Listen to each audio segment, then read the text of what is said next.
Yay, peeps. How's it going out there? How's that wobble going? Good, good, good.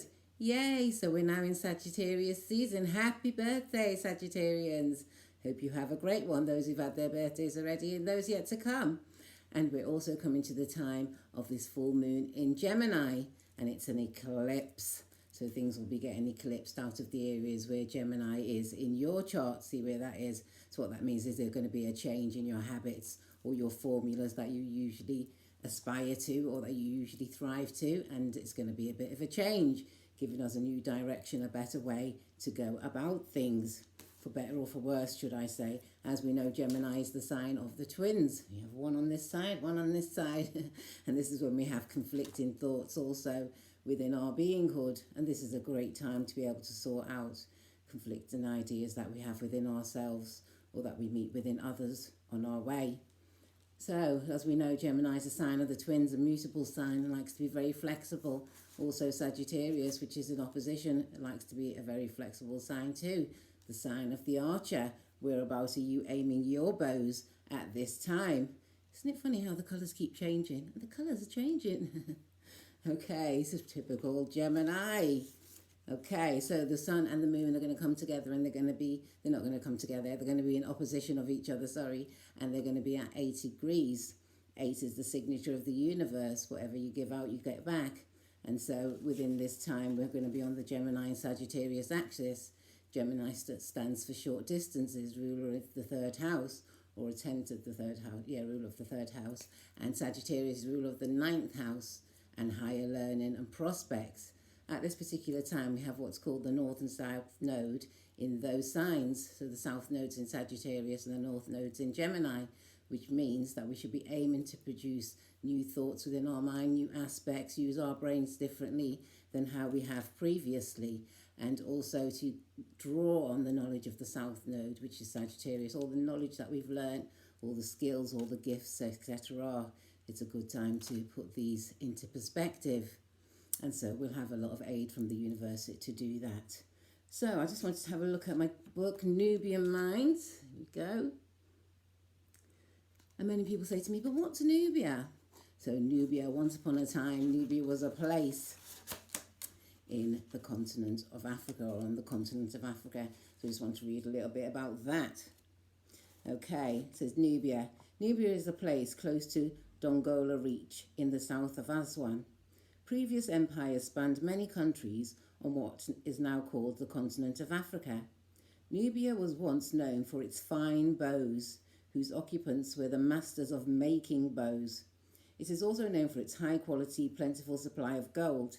Yet this peaceful place was savagely invaded and is now renamed Ethiopia. Ethiopia, land of the people with burnt faces.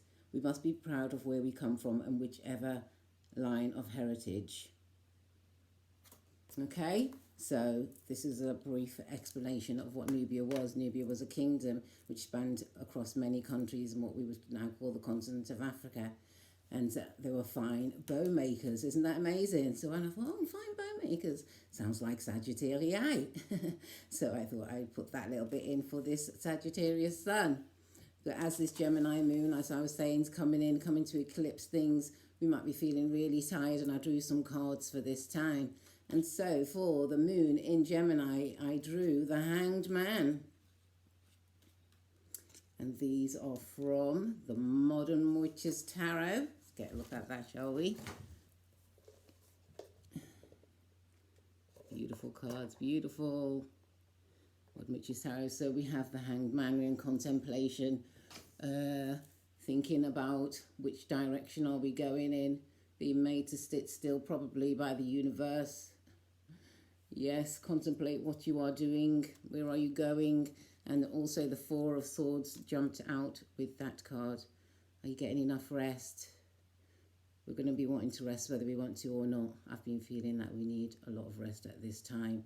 So these are the cards that were drawn for the Gemini full moon lunar eclipse. That will be happening on the 30th of November 2020. And I drew some cards for Sagittarius suns, moons and risings. So see where Sagittarius is in your chart. And the first card that came out, surprise, surprise, 9 of Pentacles. Sagittarius being the 9th sign. This is what you're looking at already, what you've developed, what you've grown, the abundance that you have so far, and who you are willing to share it with.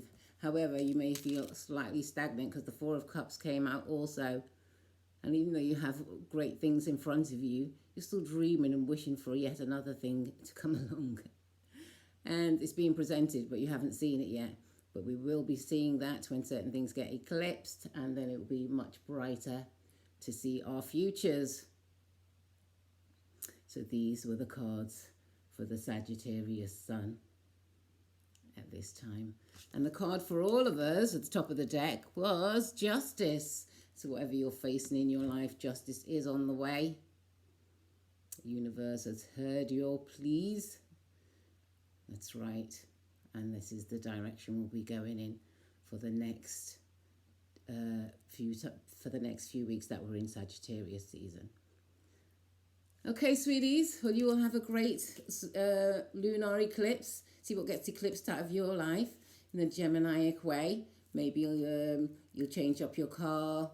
Maybe you'll go a short distance travel. See what Gemini is connected to in your area, in your chart. Okay, peeps. You all have a great one. Bye.